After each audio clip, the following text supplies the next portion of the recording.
By the time of the Rosetta Stone, 196 BC, hieroglyphs were no longer in general use. They were used and understood only by the priests in the temples. 500 years later, even this restricted knowledge of how to read and write them had disappeared.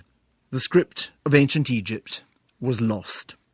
The Rosetta Stone survived unread through 2,000 years of further foreign occupations. Romans, Byzantines, Persians, Muslim Arabs and Ottoman Turks all had stretches of rule in Egypt.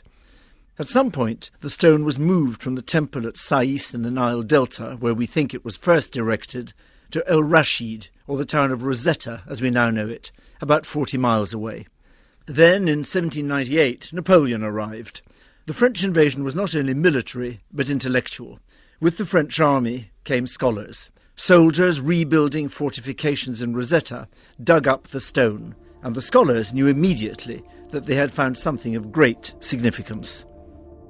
The French took the stone as a cultural trophy of war, but it never made it back to Paris. Pursued by Nelson, Napoleon was defeated, and in 1801 the terms of the Treaty of Alexandria, signed by the French, British and Egyptian generals, included the handing over of antiquities, and the Rosetta Stone was one of them.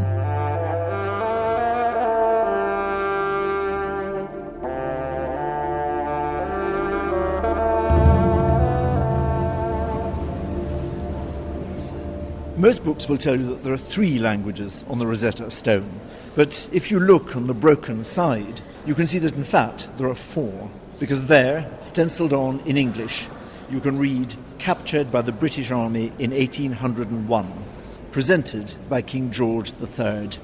Nothing could make it clearer that if the text on the front of the stone is about the first European empire in Africa, Alexander the Great's, the finding of the stone stands at the beginning of another European adventure, the bitter rivalry between Britain and France for dominance in the Middle East and in Africa, which continued from Napoleon until the Second World War. We asked the Egyptian writer Adaf Souef for her view of this history. So this stone so makes me think of how often Egypt has been the theatre of other people's battles. It's one of the earliest objects through which you can trace Western colonial interest in Egypt, because of course it was found by the French in the context of Napoleon's invasion of the country, and then appropriated by the British when they defeated him. And the French and the British argued over it, but no one seems to have considered that it belonged to neither of them. But Egypt's foreign rulers, from the Romans to the Turks to the British, have always made free with Egypt's heritage. Egypt, for 2,000 years, had foreign rulers. And in 52, much was made of the fact that Nasser was the first Egyptian ruler since the pharaohs. And I guess we've had 2 more since, although with varying results. The stone was brought back to the British Museum and immediately put on display, in the public domain, freely available for every scholar in the world to see, and copies and transcriptions were published worldwide. European scholars now set about the task of understanding the mysterious hieroglyphic script. The Greek inscription was the one that every scholar could read, and was therefore seen to be the key. But everybody was stuck. A brilliant English physicist and polymath, Thomas Young, correctly worked out that a group of hieroglyphs, repeated several times on the Rosetta Stone, wrote the sounds of a royal name, that of Ptolemy. It was a crucial first step. But Young hadn't quite cracked the code.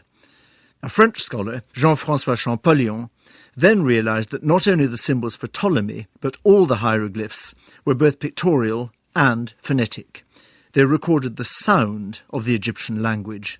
For example, on the last line of the hieroglyphic text on the stone, 3 signs spell out the sounds of the word for stone slab in Egyptian, ahai, and then a 4th sign gives a picture showing the stone as it would originally have looked, a square slab with a rounded top. So sound and picture work together. By 1822, Champollion had finally worked the whole thing out.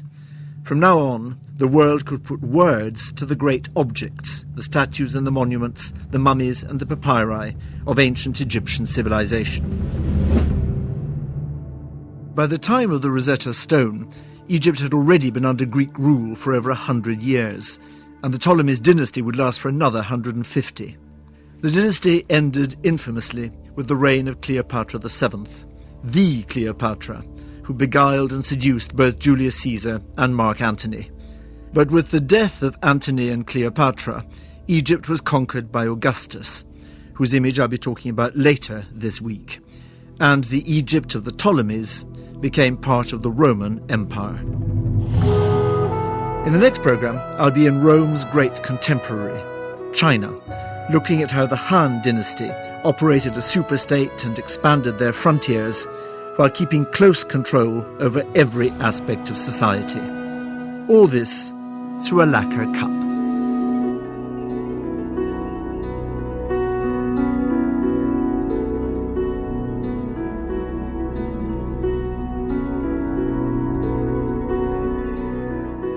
You can see the object described in this programme close up on the A History of the World website, as well as hundreds of others from museums across the UK. And if you have an object with a history to tell, why not add it to our growing collection? Find all this at bbc.co.uk/A History of the World.